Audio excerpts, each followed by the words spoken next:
For those of you that are just joining us, we're going to be an in-depth look at the RME Babyface Pro. And let's just pull this up and get started.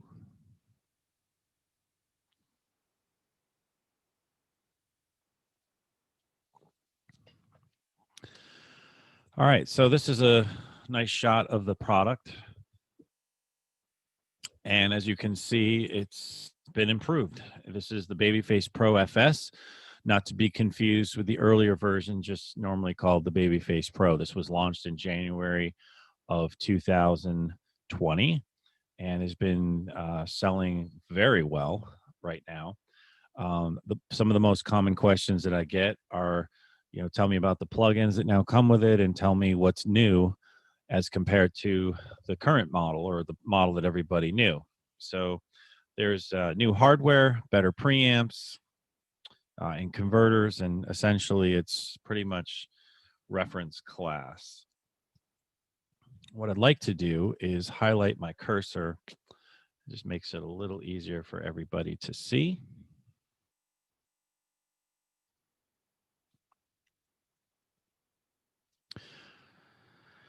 Now, before we get into some of the details, one of the major differences between the actual Babyface Pro and the Babyface Pro FS is the Steady Clock FS. I got a question, is there an upgrade path from the Pro version? Yeah, you can send me an email and I'll talk to you how we can do that. That's here, I'll email you my email address and we can communicate after the webinar. So it all started with Steady Clock, and a lot of people ask about what is this FS technology, the Steady Clock FS, and now the Babyface has it, and why do I really care? Well, essentially, the FS technology, it stands for femtoseconds, but this whole idea of Steady Clock FS is all about capturing audio and playing it back, hearing your mix as it really is. And this is primarily because when we have to get into the weeds and the real technical of digital audio, that's where you can lose a lot of people. But, sound quality is paramount when you're looking at an audio interface. So it's important to note that this stuff does matter, and it often can be the difference between why an audio interface sounds so much better, more transparent than something else. And in essence, this is what it is. So in digital audio, the clock frequency is an essential factor. It actually creates the correlation between the audio bits that are sampled and the actual time reference, the reference clock itself. And essentially without this, or a stable version of this, it will adversely affect the sound quality. And this can actually contribute to the expense of a product as to why converters and mic pre's perform as well as they do. The reference clock is a huge part of that. And RME has invested a lot of resources and time and energy and research into this because they've made such very well-known and very well-renowned A to D and D to A converters, as well as they've been making orchestral mic pre's. So for RME as a manufacturer, it's always come down to capturing the sound as it really is, nothing added, nothing taken away. So Steady Clock FS offers very low jitter immunity. Well, it has the highest jitter immunity, and it offers very low jitter and it gives the unit very good, or in this case, excellent performance in all the clock modes. And it offers an improvement to the A to D and the D to A conversion, and it gives you the best opportunity when you're making critical mixing decisions because nothing is added or taken away from the original source. So the benefits to you as a user of this technology, first thing you're going to notice is this FS comes from femtoseconds. So the reference clock is actually at a much tighter resolution than picoseconds. So you're going to have improved converters and mic pre's. You're going to have an improved image, a sonic image. It isn't going to have any degradation. The audio soundstage will have way more depth and clarity, and your recordings and mixes will be truly optimized as a result of Steady Clock FS. Now, let's talk specifically about the Babyface Pro FS. What's new, what's different, so that everybody understands. So the first thing is the hardware has been upgraded. So we've implemented Steady Clock FS in the unit. We've improved the mic preamps, the specifications, everything about the mic pre's. We've improved the A to D, D to A converter. And on the headphone circuit side, we actually taken components from the ADI2 Pro, which has been a pretty much a renowned product unto itself, and it put that into the unit. There's some other subtle differences that I'm going to show you in some subsequent slides. In addition to the hardware, we've also partnered with Michael Scuffham Amps, and included one of the best amp simulation plugins with this product. And this plugin can be used standalone or as a VST or AU plugin. We've also partnered with the Plugin Alliance, and specifically we are including BrainWorks BX Opto Compressor and BrainWorks BX Master Desk mastering tools. And these are lifetime, fully unlocked programs. So there's no gotchas, there's no subscription fees you got to pay later on. So when you purchase a Babyface Pro, you're getting all of this at no charge. It's probably hundreds of dollars of value just right there. So let's talk about the mic pre's. These improved circuits actually feature a gain range of 76 dB, and it is a digitally controlled mic pre, adjustable in steps of 1 dB. So this is pretty exceptional right here. As I already mentioned, we've included components of the ADI2 series preamps. So we've improved the specs on the headphone outs. The TRS phone output has a 90 milliwatt total harmonic distortion has been improved, and it's just a great sounding unit, bottom line. Okay. In addition to that, on the bottom of the unit, there's a physical switch literally underneath the Babyface, and there's a new plus 19 plus 4 dBu switch. So it adds a direct way to reduce the output level. So it improves your signal to noise ratio for sensitive active monitors. It'll avoid distortion and overload. And with the total mix mixer, which we're going to demonstrate in a few minutes, it allows you to really have unity gain and all of your faders set properly. So that's kind of important. In addition to that, another improvement is both a USB 2.0 and USB-C cable are included, which makes this right out of the box compatible with current Macs and Windows machines, as well as older machines. So that's going to save you probably $100 right there.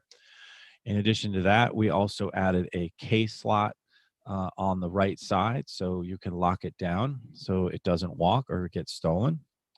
And the last thing I want to show before we get into some demonstration is just the overall connectivity of the unit, because this gets lost. A lot of times when the Babyface is compared to other choices on the market, people lose sight of the fact that this unit is class compliant. It's probably one of the best class compliant audio interfaces you can get if you want to do professional recording on a class compliant device like an iPad.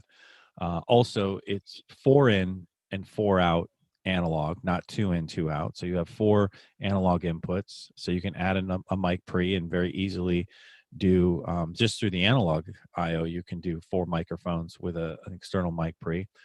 But it also has ADAT and SPDIF optical connectivity. So you can use an 8-channel mic pre with ADAT light pipe and have a total of 10 mic inputs. And if you add another 2-channel mic pre on the analog side, you can do 12. So it's pretty powerful. Also, we include MIDI IO. So if you're running out of USB connectivity on your computer, like a laptop, that's nice to have. So sometimes you don't have enough USB ports and you have to go out and buy a hub. So these are all the things that sort of summarize what makes this Pretty cool. Now, what I'd like to do is show a video that actually goes through the features and benefits of the included plugin. You see me right now switching over to Total Mix, and don't worry, we're gonna actually talk about Total Mix. But right now, I'm just sort of setting up my connectivities so that everything works when we go back to the video. So right now I'm going to play this video. It's going to sort of go through the features and benefits of the S-Gear plugin, and then we're going to go and talk great in depth about Total Mix and getting around on the unit, both physically and with software.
So as you can see, that's a pretty powerful little bundle, and that's just one of the free software packages.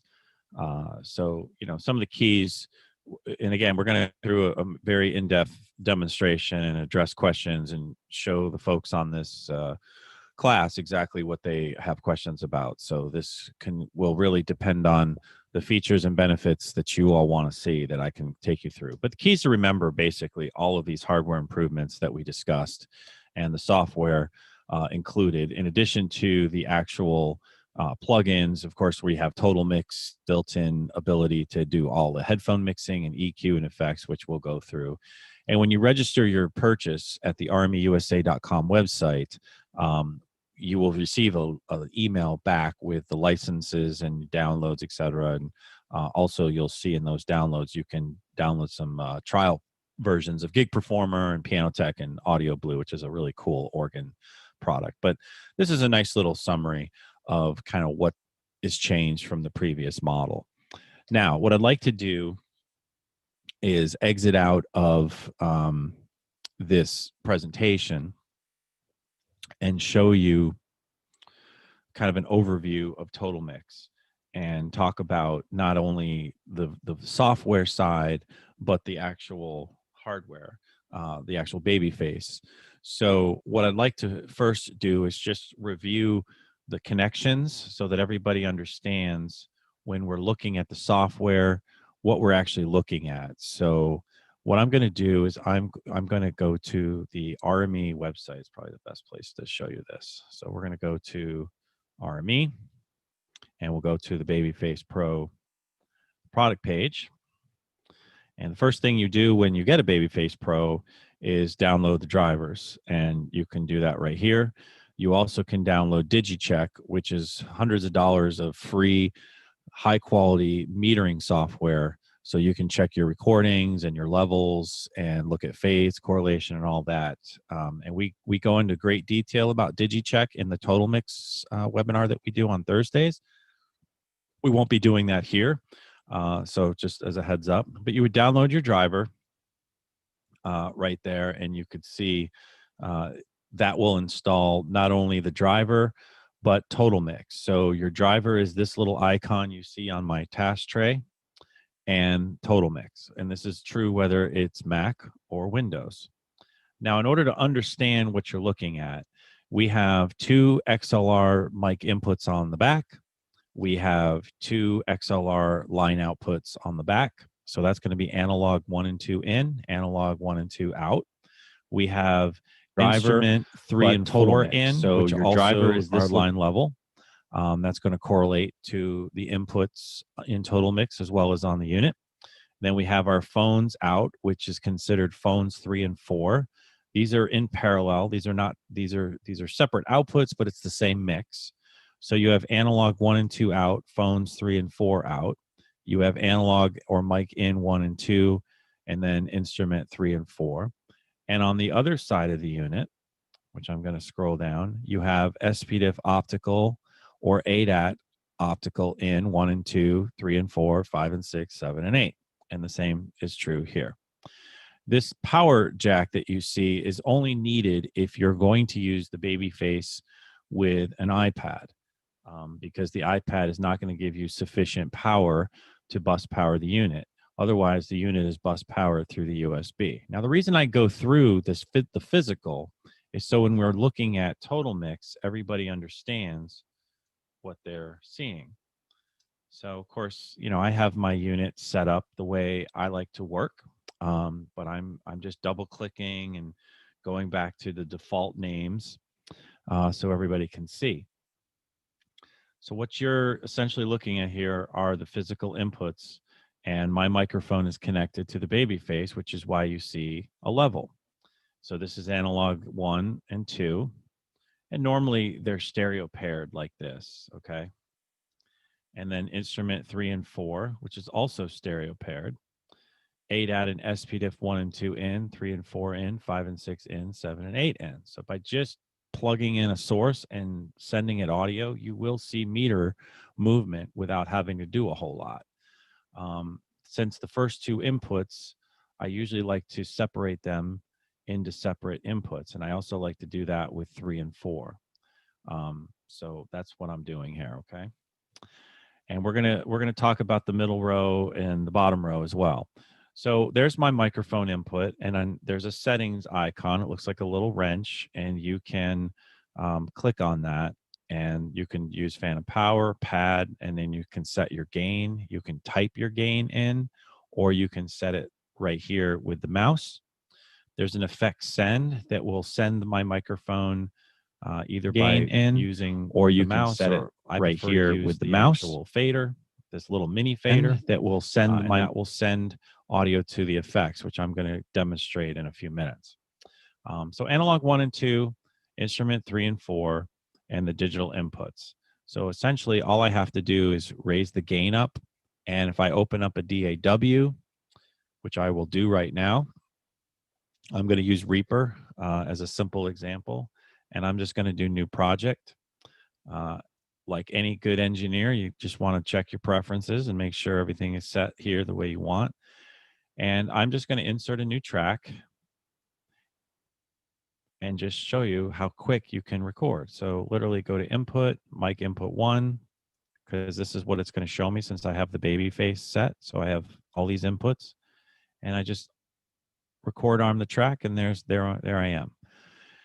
Notice in total mix, all I had to do is bring up the gain. I didn't have to know anything about anything else to get audio flowing fairly quickly. Now let's put this GUI in what you're looking at. So your hardware inputs come in here. If I were to plug in an electric or acoustic guitar, it would show up here, et cetera, et cetera. The middle row are virtual software. This is where any software that you're using, and that would include a digital audio workstation, it would include your web browser playing YouTube videos, it would include separate applications that do audio, it would include virtual instruments, it would include individual tracks within a DAW.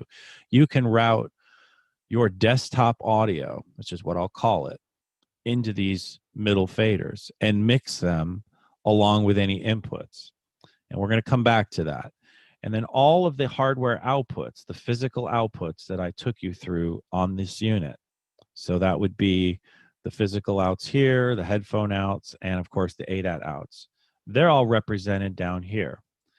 Now you're going to notice it's the same names as the inputs, and the playback channels have the same names as the inputs and outputs, which unfortunately I personally don't like because it confuses everybody. I would have preferred this, say, software 1 and 2, software 3 and 4. A lot of people look at this and go, wait a minute, that name is the same as the input. I'm confused.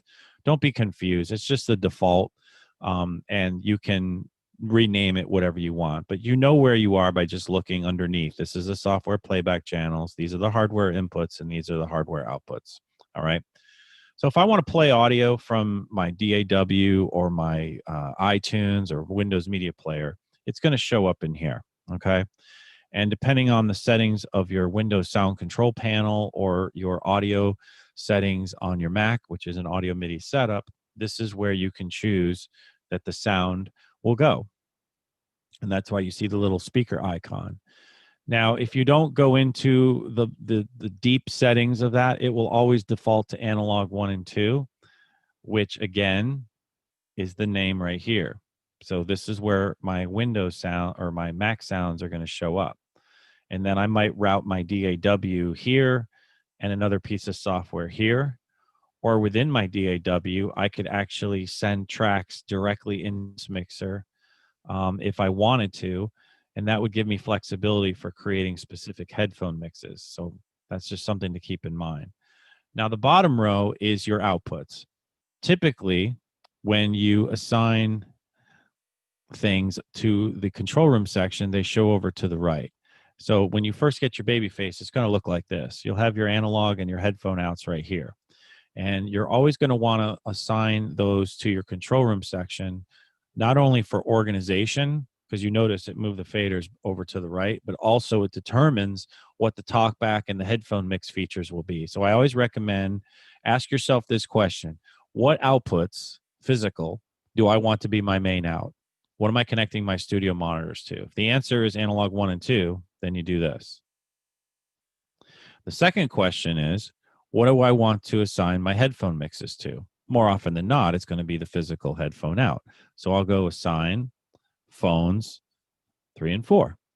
And you notice the analog phones faders just moved over to the right and got renamed.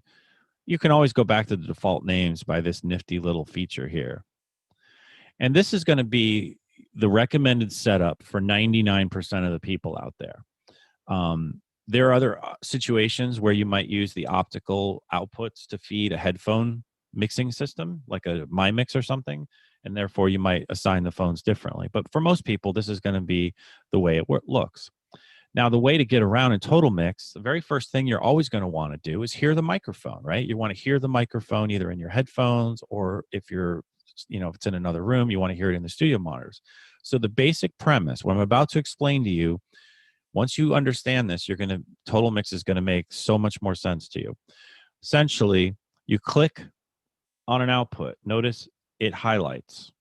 Also notice when I click on an output, it's shown under every fader as to what output I clicked on.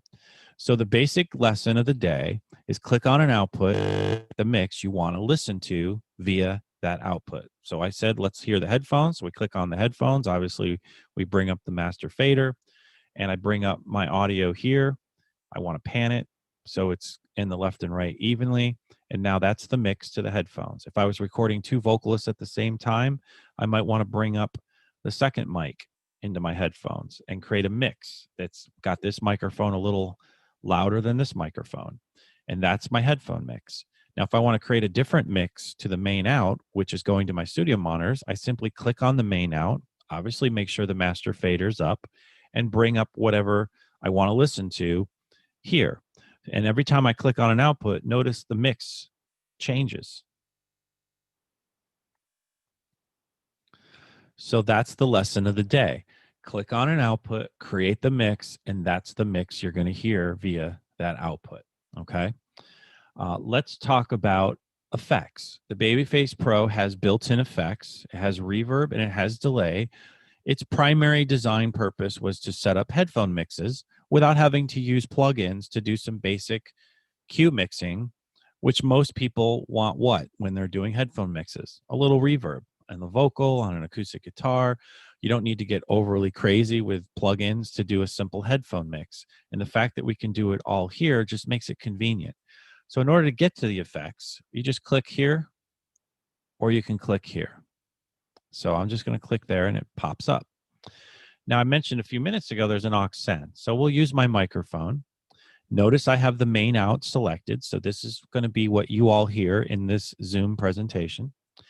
And I'm going to bring up the aux send, test 1, 2, and immediately the effect in registers my microphone. Now, we also have effects returns. So think of this feature as an aux send and return. All right. I'm going to bring up the effects return right here.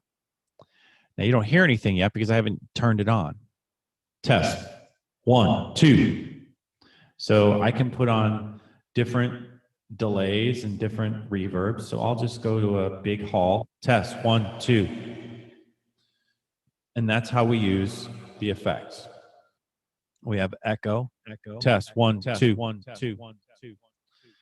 And that's how you do that. Now, if I wanted to hear effects in the headphones, but not in my studio monitors, I just do the mix over here. So I bring up the effects return, turn on the reverb, and now I have the effects in my headphones, but you don't hear it because you're listening to the main out. And that is how you get around using effects. Now, you'll notice that is what we call in the audio industry bus effects. So we can send multiple things to that one effect simultaneously. They're not individual and they're not unique. There's also what we refer to as insert effects. In the case of a Babyface Pro, the insert effects are EQ.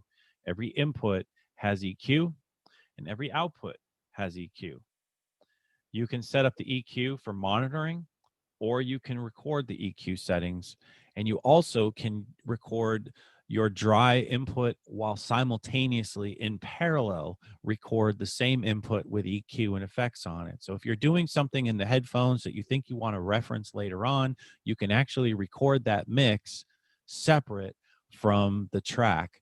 So this microphone that I'm using, I could actually record dry and simultaneously in parallel on the same take, record it with effects and EQ. So it's pretty powerful. And we're going to show you how to do that with a feature called Loopback. Now, before I continue, are there any questions up to this point? Can we download this software without having an interface, or is the interface the key? So let me answer that question with a simple you can, but it's my workaround. If you were to ask an RME professional, they would say, no, you cannot, but you can because there's something called Total Mix Remote. I see. So the simple answer is Total Mix, when downloaded with an audio driver, is automatically installed. So let me walk through that a little more carefully. So when I download the driver for my Mac, it will also install Total Mix for me. That is the version of Total Mix that I use when connected to my computer, and I'm working exactly as you see me doing here. However, the question is, can I download a version of Total Mix just to play around with it without having an internet connected? the version of Total Mix that is installed with the audio driver will not allow you to do anything. In fact, you won't even get a window like you see here until your audio interface is connected. However, Good. many people want to play around with Total Mix just to get comfortable with the features and stuff. So there is something called Total Mix Remote. You can download it from the App Store on an iPad, or you can go to the download section. Where is it here? Up here. I'm going off script here, so hopefully I get it. So I'm sorry. I don't leave. No question. So there's a product called Total Mix Remote. I'm trying to find how to Total Mix Remote Mac. So if I download Total Mix Remote Mac, I can open up Total Mix. I'm trying to see if I have it even installed on my computer. Right. Yeah, I do. So I can open up a version of Total Mix Remote, which looks exactly the same as Total Mix. Of course, it's looking for host connections, and actually play around with it. But most people don't Okay. even think to do that. The idea is you got to have an audio interface connected in order to get Yeah, the general rule is, you have to have an interface. The interface is the Yep. key. Yeah, Exactly. okay. All right. So right now we've gone through opening up the window, setting the gain, seeing it in your DAW, and recording. What I'd like to talk about is a feature called Loopback. All right. Loopback is a very powerful feature that, in essence, makes an output look like its corresponding input. Well, why would I want to do this? Well, for example, I mentioned software, okay? Desktop audio, Zoom, Skype, video, iTunes, Windows Media Player, or some other FLAC file media player. I can route those audio channels here. But let's say I wanted to record those audio sources into a DAW. Well, why would I want to do that? Well, one of the most common questions I get is, how do I record an interview? And the interview is a podcast between me here, present with my baby face, and somebody on Skype. Now, Skype is software, it's desktop software. And that audio from Skype is going to come in this middle row. So, how do I route this into a DAW? Because the DAW is not going to see Skype as a source. So the way that one of the purposes of the feature called Loopback is I can create a mix somewhere else on my mixer, and with the Loopback feature, make ADAT 1 and 2, as I have selected in this example, look like input ADAT 1 and 2, and then select that as my source in my DAW. Okay, so let's just show you what we're talking about. You saw me open up a DAW, insert a track, and just record the audio from my microphone right here. Now, if I want to record an interview, and since Steve is asking questions, we're going to pick on Steve. Let's say Steve, I say, Steve, you and I are going to do a podcast, and I'm going to call you. Let's use Skype. So what I would do is I would go to my Skype software, which I'll pull up. And you probably notice with things like Skype and GoToMeeting and Zoom and all of these programs, you have very limited routing of audio. So I go to my audio video settings in Skype, and my only choice is the internal microphone or my audio interface, but it doesn't say which input of my audio interface. It just says Babyface Pro. And this is true of all programs like Zoom and Skype. You'll see the name of the interface, but you won't be able to say, well, I want to select my interface, but I want it to be input 3. All right. This is where Loopback is going to help you. So I select the Babyface, and then I want the audio, in this case, Steve talking to me over Skype, to go into the Babyface. And again, I don't have Babyface. Like, again, this is my middle row over here to the left. Okay. I don't see Babyface Pro 1 and 2, 3 and 4, or any of these. I just see Babyface. So those two selections basically mean that Steve is gonna hear me, and his audio when he talks to me is going to come in right here. And that's just because I've selected the Babyface Pro to be 1 and 2. All right, I can make it 3 or wherever, but most people don't even know about the configure speaker setting, and it'll just show up in 1 and 2 without them, almost by accident. So we're going to simulate Steve talking to me How am I going to simulate that? I'm just going to play iTunes in the background. Okay. So I'm going to make sure that you guys don't hear it. So I'm going to click on the main out, bring the fader down, and I'm going to click on the phones, and I want to hear it, but not very loud. Okay. So I'm going to just do that.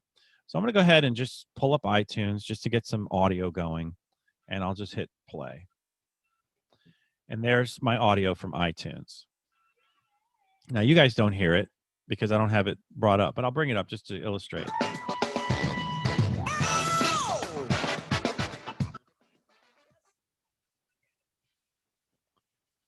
So I got that audio That sounds playing. just like me, by the way. Yeah, I sound just like that when I'm jamming. So there's my audio simulation of somebody talking to me over Skype, and I can name it Skype, right?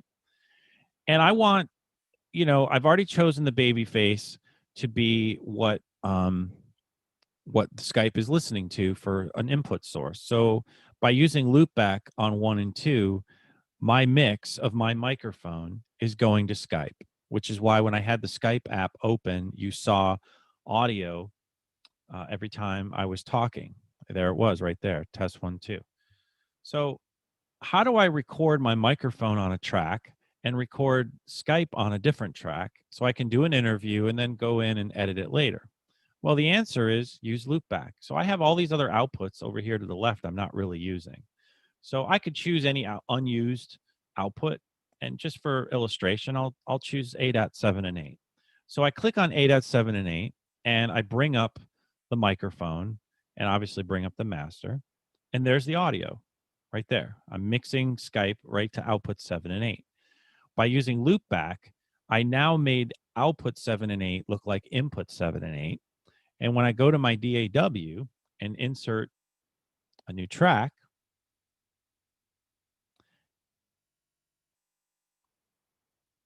I will select input 7 and 8.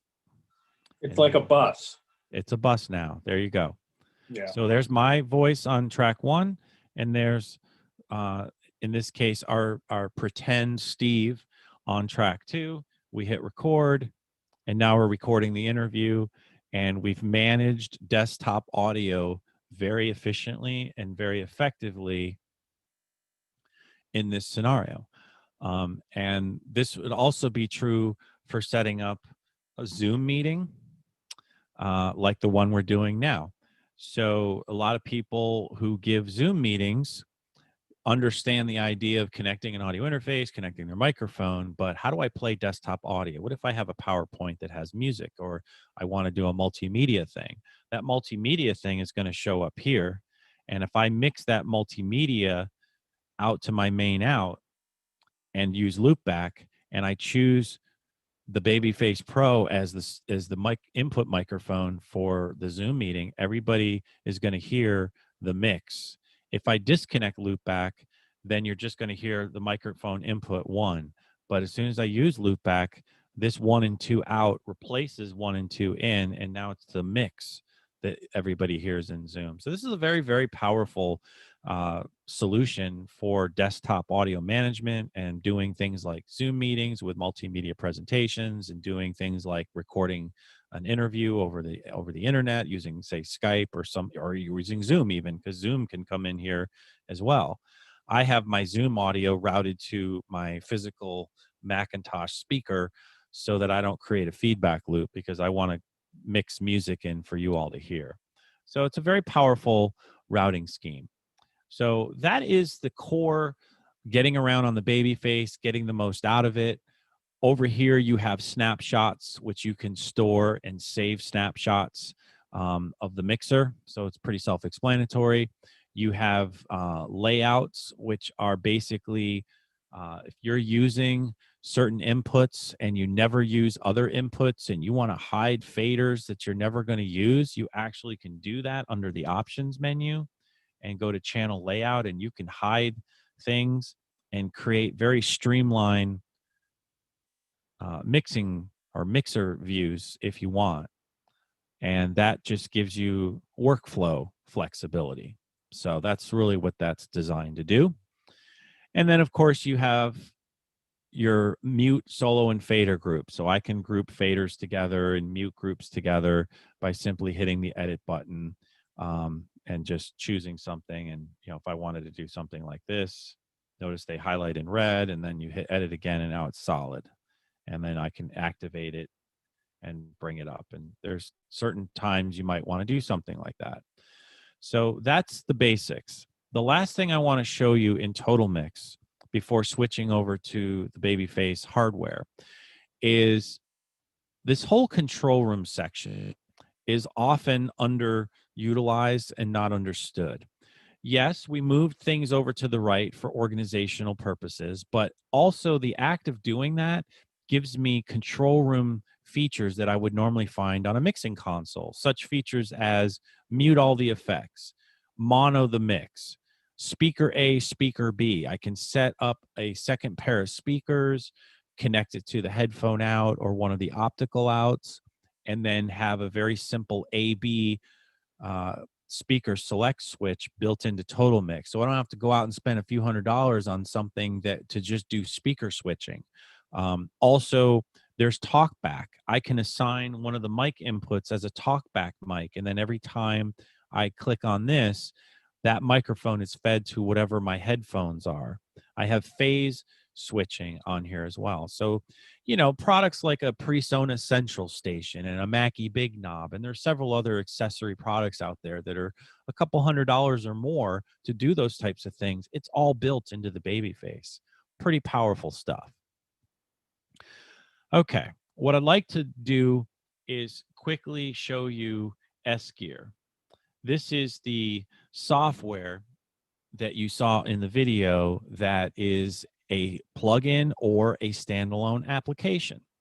So I'm going to set up my window right like this, and I'm running the standalone application. So when you download S-Gear from the registration confirmation email, it will install in your plugins folder, the plugin version, and it will install in your applications folder a standalone application. So the window that you're seeing essentially is all I need to go do a live gig. I use a foot pedal and can set up my MIDI to do preset changes and amp gain and all the typical guitar parameters I would want to play with as a live musician. And there are 5 amp types, which are named Duke, Steeler, Jackal, Wayfarer, Custom 57. But in essence, it's a Mesa Boogie, it's a Fender Tweed, it's a Soldano, it's a Marshall Stack, those types of things. But they have cute little names here. There are effects like modulation effects, like chorus and delay. There's IR, impulse response, which is the key to it all, where you can set up different cabinets.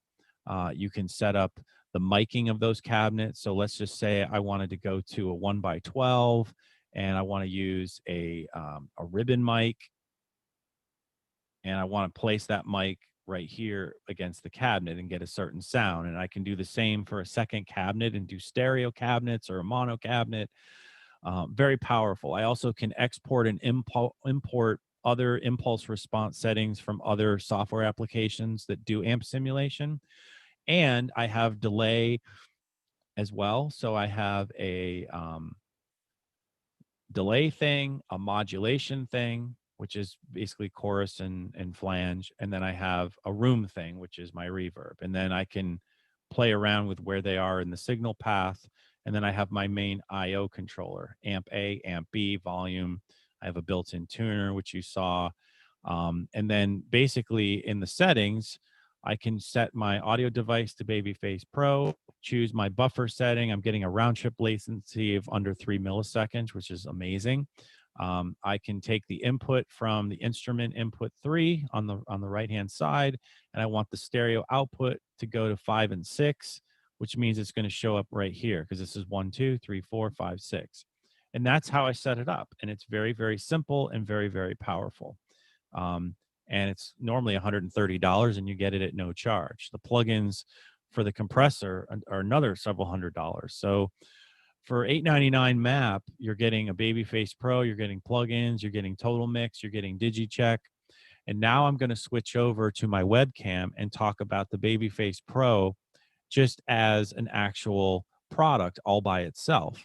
What do I mean by that? Well, the Babyface Pro, as you can see, is pretty portable. It's cast aluminum, but it's a standalone mixer. You can use the Babyface without even connecting it to a computer. You can use the USB to, like, your little USB to power adapter that you plug into the wall to charge your phone, or you can get an external power supply from Synthax, and they'll mail it to you, and it's a locking power supply. But I can use this as a standalone mixer. So when I talk about $8.99, you got an audio interface that's state of the art. You have all these plugins that are state of the art. You have Total Mix and DigiCheck. You also have a standalone mixer. So to me, there's no comparison between this choice and every other choice, because every other choice is only an audio interface. As soon as you remove it from a computer, it doesn't do anything, has no value to you. So let me show you how to get around on the Babyface. And this is true whether it's connected to the computer or not. There's my mic input. This is my input section, and this is my output section.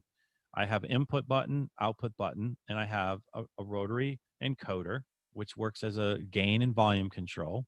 I have a select button, and I have a dim button, which works exactly like you'd expect. It will dim the output. So if the cell phone rings and you want to dim the audio, you just hit the dim. So how do you get around? Well, let's start with the output, because that's the most obvious. You might not be able to see it very clearly on the webcam, but this is labeled channels 1 and 2. This is labeled phones 3 and 4, and this is labeled optical. So remember that output row in Total Mix? This represents the main out. This represents the headphone out.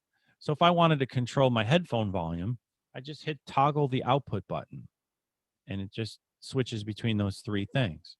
So I choose headphones, and now I bring up the volume. And now the volume's louder. If I want to make the volume softer, obviously I bring it down, but I'm going to go to the main out. This is what's feeding all of you. So I can ride the output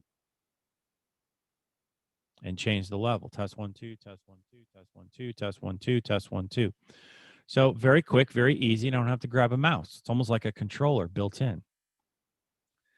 Now you're probably thinking, all right, well, that's all well and good, but how do I use this as a standalone mixer? How do I set things like gain and do a mix between what input is going to the main out? Same idea. So I have channel 1 and 2 in, which is the two physical inputs on the back. I have instrument 3 and 4, the ones on the side, and I have the first two channels of the ADAT optical, or SPDIF. So the first thing is, how do I set the gain? Well, you simply select the input. So I'll just do input 3, hit the select button, and it highlights where the gain is. And now I can control the gain of that input. If I want to control the gain of the microphone that I'm talking to all of you on, I just simply go to the input 1 and 2, hit the select button. There's the gain. Bring up the gain, test 1, 2, test 1, 2, test 1, 2. If it's getting too hot, bring it down. So I'll leave the gain where I had it. If I want to go to input 2, I just hit select button again, and now it's highlighted.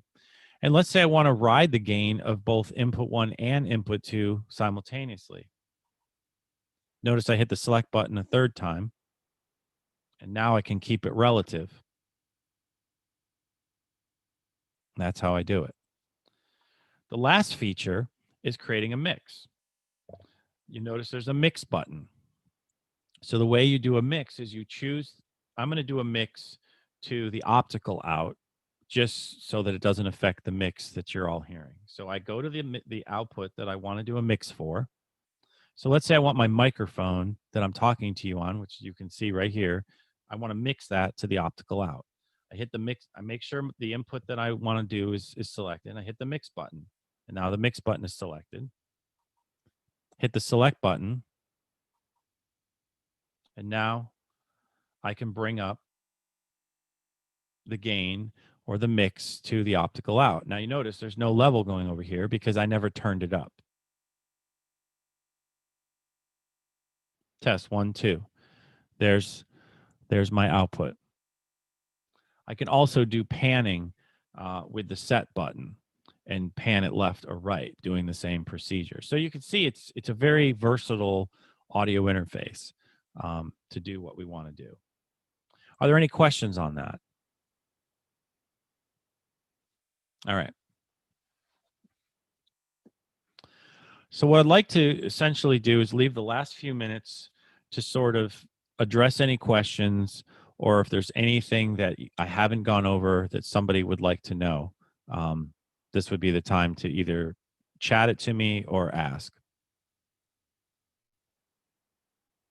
Don't be shy.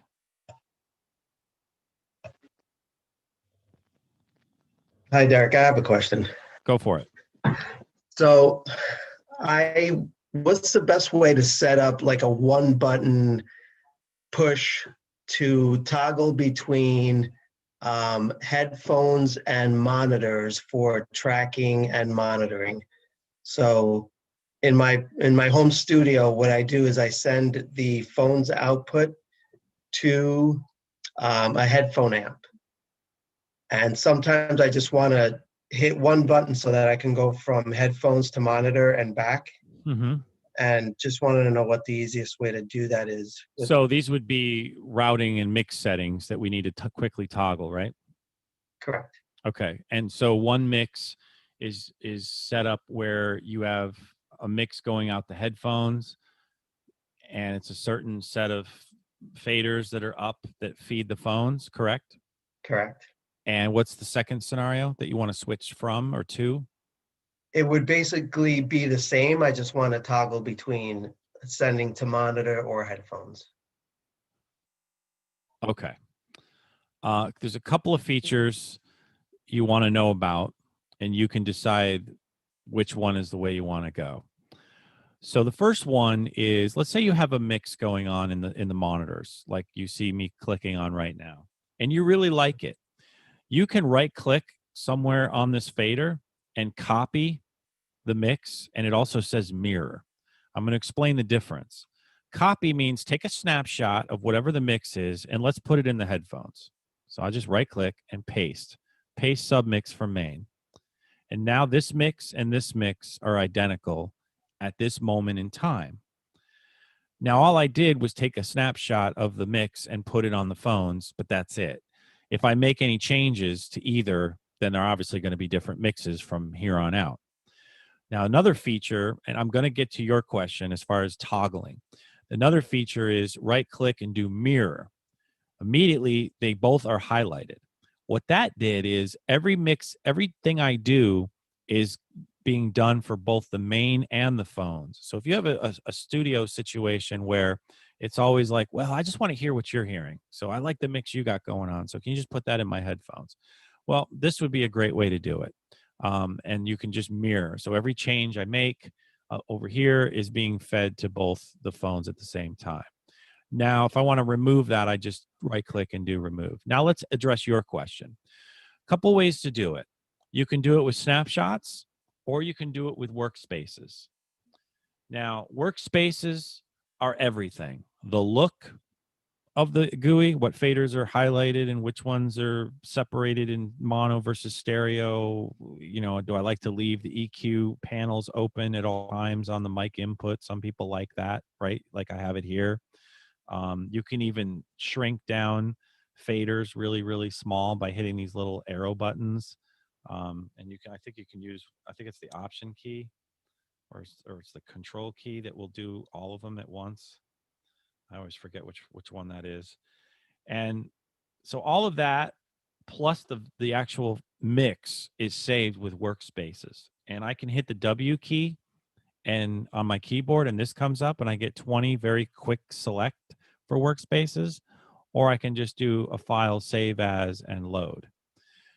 Now, snapshots are just the mix settings. So if you wanted to create a mix for the main out, and let's just say you got a lot going on. You got your microphones are hot, you got guitar and bass coming in, all right? And you got a mix. And it includes effects and everything. And you can save this as a mix. So I'm going to hit store and I'm just going to save it right here. And I'm going to call that mix, maybe headphones mix, right? And then I want to create a different mix or I want it to be in the phones. So right now, if I do this, and I don't want to mute it because you guys won't hear me if I do it, but basically I would get rid of the mix in the mains and maybe copy the same mix over right here. And then store that here. And then make this one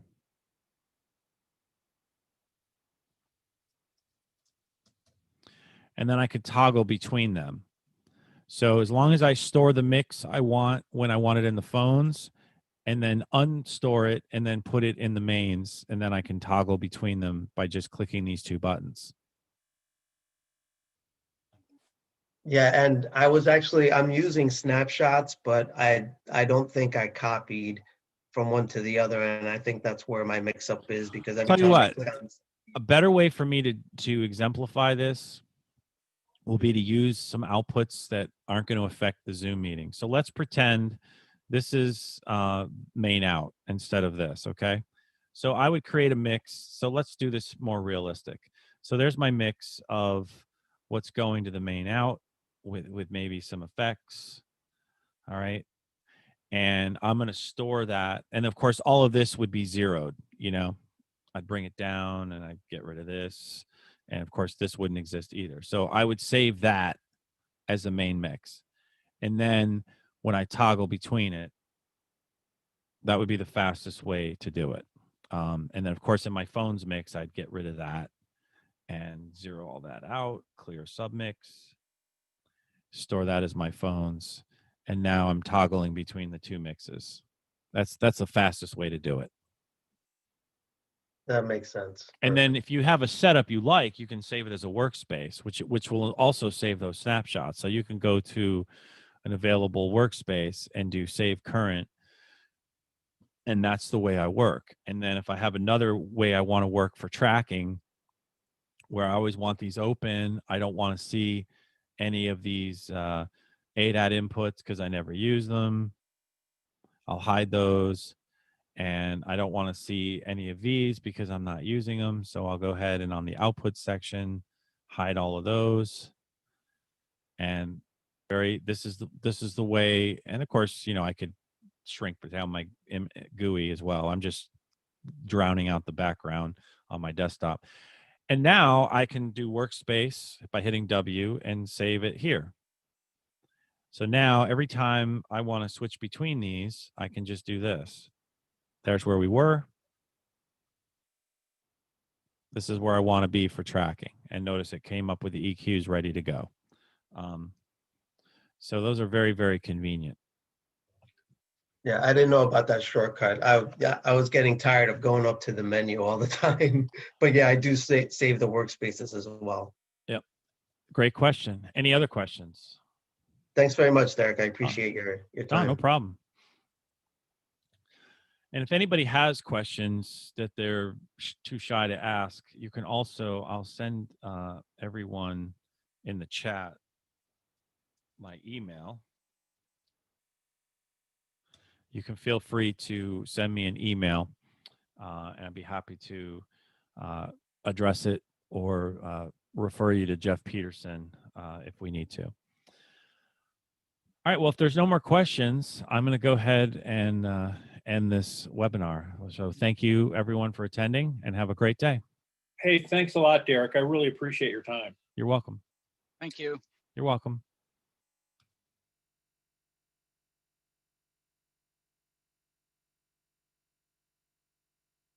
Microphone either by using or you can set it right here with the mouse fader, this little mini fader that will send audio to the effects, which I'm going to demonstrate in a few minutes. So analog 1 and 2, instrument 3 and 4, and the digital inputs. So essentially all I have to do is raise the gain up. And if I open up a DAW, which I will do right now, I'm going to use Reaper as a simple example. And I'm just going to do new project. Like any good engineer, you just want to check your preferences and make sure everything is set here the way you want. And I'm just going to insert a new track.